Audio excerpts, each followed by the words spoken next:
Hello दोस्तों, कैसे हैं आप लोग। आज हम पढ़ेंगे मैकेनिज्म ऑफ ब्रीथिंग कि आखिर किस तरीके से हम इनहेल और एक्सहेल करते हैं। तो breathing involve two stages, inspiration during which atmospheric air is drawing. ठीक है, इंस्पिरेशन में क्या होता है, हम एयर को अंदर लेते हैं लंग्स के, and expiration by which alveolar air is release out, है ना। एक्सहेलेशन में क्या होगा, एक्सपायरेशन में जो कार्बन डाइऑक्साइड होगी एल्वियुलर सरफेस से बाहर आएगी लंग्स के थ्रू, है ना, नेजल कैविटी से। The movement of air into and out of the lungs is carried out by creating a pressure gradient between lungs and atmosphere. अभी बता रहे हैं कि जो एयर अंदर जाएगी और CO2 बाहर आएगी, मतलब एयर अंदर बाहर जाएगी, तो कैसे जाएगी, तो बता रहे हैं प्रेशर ग्रेडियंट डेवलप होगा लंग्स और एटमॉस्फेयर के बीच में।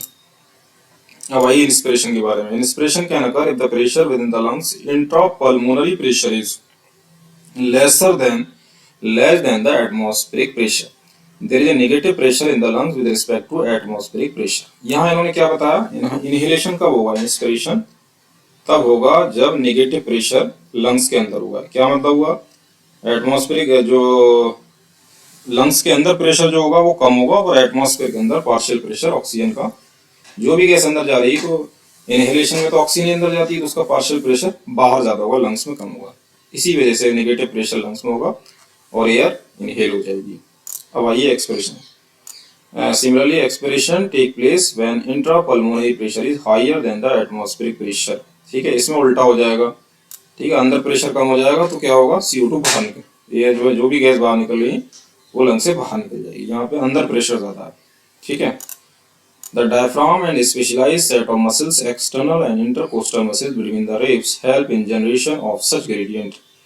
इस चीज में कौन का अहम रोल है, डायफ्राम जो होता है मस्कुलर शीट होती है, ये खास मसल्स की बनी होती है, और लेफ्ट और राइट में आपकी रिब्स होती है, उनके बीच में मसल्स होती हैं, इंटरकोस्टल मसल्स, एक्सटर्नल भी होती हैं, इंटरनल, वो मदद करती हैं इनहेलेशन और एक्सहेलेशन में, एक्सपिरेशन और इंस्पिरेशन में। अब बता रहे हैं inspiration is initiated by the contraction of diaphragm which increase the volume of thoracic chamber in the anterior posterior axis. क्या बताया, इनहेलेशन में क्या होता है, डायफ्राम कॉन्ट्रैक्ट हो जाएगा, ठीक है, नीचे की तरफ आएगा, उससे क्या होगा, थोरेसिक चैम्बर का वॉल्यूम बढ़ जाएगा। ठीक है, एंटीरियर पोस्टीरियर एक्सिस में, याद रखिएगा। उसके बाद the contraction of external intercostal muscles lift up the ribs and the sternum causing an increase in the volume of thoracic chamber in the dorsoventral axis. The overall increase in the thoracic volume cause similar increase in pulmonary volume. An increase in the pulmonary volume decrease the intrapulmonary pressure is less than the atmospheric pressure which force the air from outside to move into the lungs. मतलब ये inspiration का पूरा बता दिया इन्होंने। क्या होगा, जो बाहर की एक्सटर्नल इंटरकोस्टल मसल्स होंगी वो ऊपर की तरफ उठेंगी, ये देखिए, रिब्स और स्टर्नम ऊपर की तरफ रेस करेगा, उससे जो है थोरेसिक चैम्बर का वॉल्यूम बढ़ जाएगा। ठीक है, जब थोरेसिक चैम्बर का वॉल्यूम बढ़ेगा डोर्सोवेंट्रल एक्सिस में, तो ओवरऑल जो होगा थोरेसिक वॉल्यूम क्या है, बढ़ेगा। थोरेसिक वॉल्यूम की वजह से पल्मोनरी वॉल्यूम भी इंक्रीज हो जाएगा, अंदर का volume of thorax increase, diaphragm goes downward, है ना, an increase in the pulmonary volume decrease the intrapulmonary pressure, pressure कम हो जाएगा to less than atmospheric pressure, तो कम है, ज्यादा है, और अंदर का प्रेशर कम है, तो उससे ये होगा कि जितनी भी एयर बाहर होगी वो सब अंदर की तरफ रश करेगी, क्योंकि नेगेटिव प्रेशर डेवलप हो चुका है।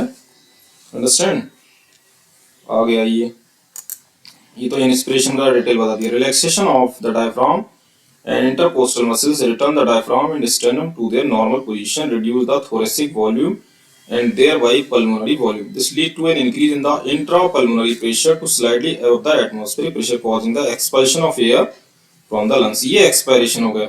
इसमें क्या होगा, इसमें देखिए जब एयर अंदर आई थी उसके बाद CO2 बाहर निकलेगी, तो रिब्स और sternum return to the original position, ये अपनी जगह पे आ जाएंगे, डायफ्राम रिलैक्स हो जाएगा और अपवर्ड, ठीक है, डायफ्राम ऊपर की तरफ चला जाएगा, volume of thoracic chamber decrease, volume घट जाएगा, इससे जो कार्बन डाइऑक्साइड गैस है वो जो भी एक्सेल हो जाएगी, बाहर की तरफ निकल जाएगी लंग्स से, तो ये एक्सपिरेशन हो गया।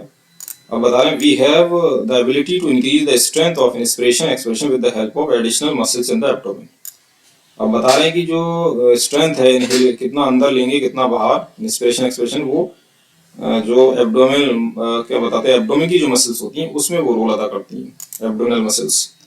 On an average a healthy human breath 12 से 16 टाइम्स पर मिनट। ये एक इंसान हेल्दी एडल्ट क्या करेगा, 12 से 16 टाइम एक मिनट में इनहेल इंस्पिरेशन करेगा, इनहेल एक्सहेल करेगा। The volume of air involved in the breathing movement can be estimated by using a spirometer which help in clinical assessment of pulmonary function।